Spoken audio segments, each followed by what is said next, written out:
A lot of you guys might know about Antelope Canyon. It's one of the most photogenic places in the world and is located right in Page, Arizona. But there's 5 things that you need to know before taking your trip there.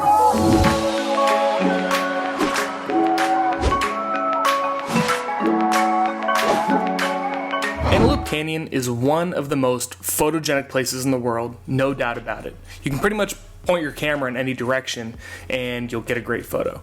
But there's a few things that you really need to know before going there, because you might make a huge mistake and you definitely don't want to miss out on what I have to share here, because I found out before I went, and had I not known these things, it would have been a disaster. So here we are. The first tip that I have for going to Antelope Canyon is get the photo package. Now you might be asking, what photo package? So one thing you might not know about Antelope Canyon is it's actually on Navajo territory. So you can't just park on the side of the road and walk out there. You actually have to have a Navajo tour guide bring you through the canyon. And they're really great. They show you all the things to take photos of, some of the most popular angles to get, but there are 2 packages. One of them is just the standard guide through the canyon, and another one is the photo tour. Now the photo tour is very different than the guide through the canyon, because one thing you might not know, especially looking at pictures of Antelope Canyon, is that it's very crowded down there, especially during certain times of the year. I mean, it's like herding cattle through a narrow alley. It's that packed in there. So you might have to spend a little bit more money to get the photo package, but I promise you it's worth every penny, because if you don't get the photo package, you can't use a tripod, and all those people that I mentioned, they're going to be getting in the way of your shot, and it's going to ruin 90% of the photos that you'd want to take. And the normal package, just going through the canyon, walking through with a guide, they don't stop and let you take your time to get the photos you need. So that is probably one of the most important tips, is make sure you get the photo package. And I'll actually link a few places in the description below for a few of the places that I've used for the tours, and they've been fantastic. All of the guides going through the canyon have been top-notch, no complaints about it. Now the second thing is bring a tripod. And this is one of those other things where it's pretty deceiving just looking at the photos, but it's actually very dark down there. The actual slot canyon is about 100 feet deep, and the only light you're getting is kind of bouncing through the slot canyon down to the bottom. So the amount of light down there is very small, and some of your photos are going to be exposures of 6 seconds, maybe even longer depending on the apertures you use, but the photos will not turn out if you don't have a tripod. So that's tip number 2. Now the third one is, it may be kind of a no-brainer for some of you, but you're going to want to bring a wide lens. It's very crammed down there. It looks spacious, and it's really not. I mean, the pictures of this place are very deceiving, what it looks like in person versus what it looks like on the camera. And you're going to want to bring a wide-angle lens. And if you have something like maybe a 16 millimeter or even a 24, that's what I've shot mine with, 24 millimeter, and it's worked perfectly fine. But I wish I had a wider lens. But not just a wide lens, but a wide zoom lens, because that will lead me into my next tip, which is do not change lenses in the canyon.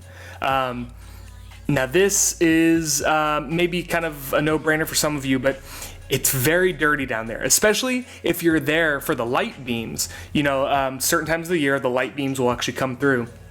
The light beams don't just show up, they actually throw dirt around in the canyon, so you have dirt flying all over. I mean, when I was done with this on my first trip, I was just covered in a layer of dirt, and that's not a circumstance you want to be changing your lenses in. So if you have a zoom lens, a wide zoom lens, that will give you a lot more range for your lenses to take photos inside the canyon rather than just a prime, because there's some photos that work really well with the wide lens, and some where maybe a mid prime like a 50 or an 85 might work. So if you can get a wide to mid zoom, that would be probably ideal situation.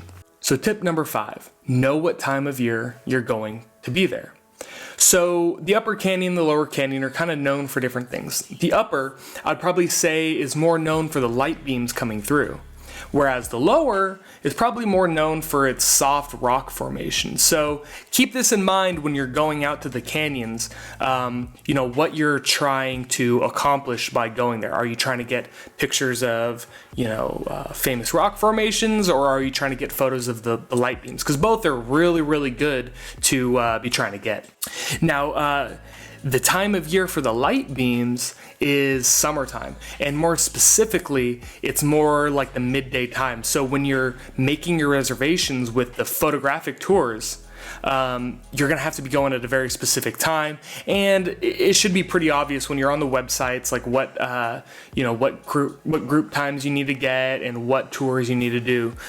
So it shouldn't be very difficult, but just keep that in mind that you're gonna be out there during summer, and it's gonna be pretty hot, just in the whole area. Now, if you're in the lower canyon, the last time I went there, it was, I think, maybe fall.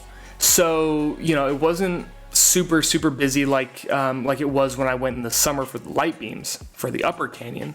But it was really nice because, rather than the light beams coming through and a lot of harsh light, it was actually very soft light. I got a lot more of the, like purple hues to red hues. And it was a really, really cool experience versus the upper canyon, which was also a really good experience too. But that one was the light beams, and that's really what a lot of the photographers want, is light beams. So it's very, very crowded down there. So just to kind of go through the list real quick again, number 1, make sure you get the photo package. If you don't get the photo package, I promise you, you're gonna have a bad time. You aren't gonna get any of the photos you want. You're gonna be rushed, and you're really gonna regret even going out there, because it's a long trip. It's like a 2-hour drive from the nearest city. 2, bring a tripod. Like I said, it's very dark down there. If you don't have a tripod, you're gonna either be using high ISO, low aperture, or you're just not gonna get the photos you need. 3, make sure you have a wide lens, and more specifically, a wide zoom lens, because that brings me to number 4, you don't wanna be changing your lenses inside the canyon because of how dirty it is. There's dust flying everywhere, especially if you're going for those light beams, because those light beams, it's actually just dust. So just keep that in mind. All that light you're seeing, that's just all the dust in the canyon. And then number 5, know what time of year you need to be there. So if you're looking for light beams, go in summer. If you're looking for anything else, any time of year will do. So I hope that was helpful for you guys, because I wish I had known this stuff the first time I had gone. Luckily, I did a little bit of research on my own, but there's just really not a whole lot of material out there about going through Antelope Canyon. So I hope this helped. If you want, leave me a comment in the comments down below, like, subscribe, and also check out my Instagram, which I'll have a link to at the very end of this. So thank you guys for watching, and I will see you on the next video.